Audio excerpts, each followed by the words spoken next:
Selamat sore semua. Jadi kelompok kami akan membicarakan hasil analisis studi kasus, yaitu bencana longsor dan alih fungsi lahan di daerah pegunungan dengan contoh kasus alih fungsi lahan isu banjir longsor di Desa Tempur Jepara. Oke, kita perkenalkan kelompok dulu. Jadi di kanan saya ada Saya Muhammad Fahmi Sabrani. Saya Rian Ansyama Putra. Saya Nindya Cahaya Rahmania. Saya Sardana Dion. ya dengan saya sendiri Nataka. Oke, kita langsung aja ke videonya ya. Elemen berpikir kritis.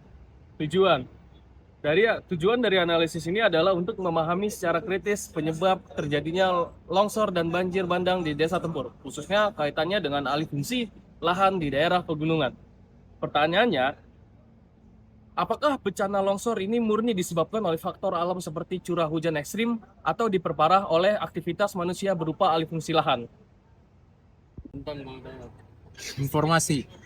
Fakta lapangan menunjukkan adanya curah hujan tinggi sebelum kejadian, kondisi lereng yang curam, jenis tanah yang mudah jenuh, serta perubahan fungsi hutan yang menjadi lahan pertanian dan perkebunan.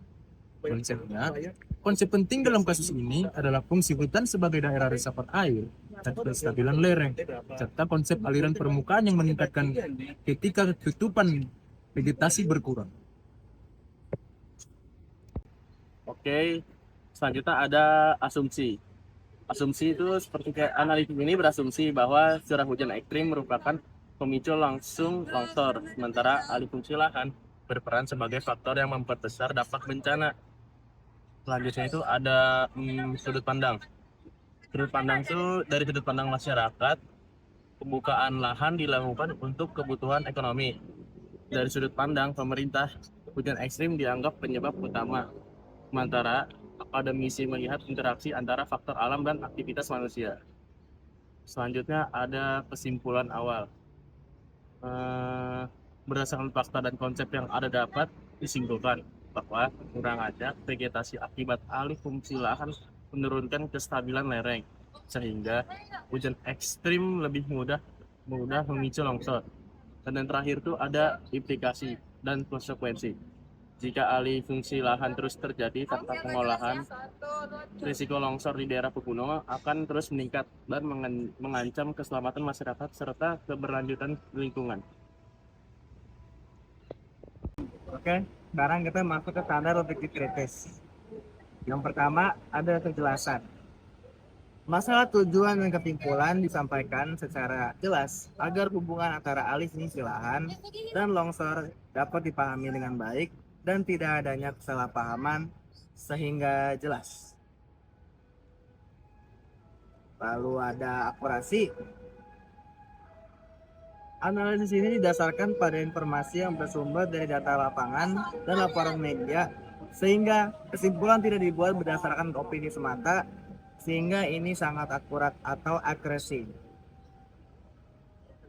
Lalu kita ada keadilan atau fairness. Analisis ini dilakukan secara adil tanpa menyalahkan satu pihak dengan mempertimbangkan kondisi ekonomi, masyarakat, dan keterbatasan pengelolaan lingkungan. Ini dilakukan agar fairness terjadi atau terwujudkan. Nah, yang selanjutnya itu ada relevansi. Semua informasi yang digunakan itu relevan dengan permasalahan longsor dan tidak menyimpang dari isu utama. Yang selanjutnya ada logika. Kesimpulan ini disusun secara logis, di mana berkurangnya vegetasi ini menyebabkan tanah kurang stabil, sehingga hujan ekstrim memicu longsor. Dan yang terakhir ada kesimpulan. Oleh karena itu, kesimpulan kritis dari studi kasus ini adalah bahwa bencana longsor di Desa Tempur tidak dapat dipahami hanya sebagai bencana alam, melainkan sebagai masalah sistemik yang melibatkan interaksi antara faktor alam dan aktivitas manusia.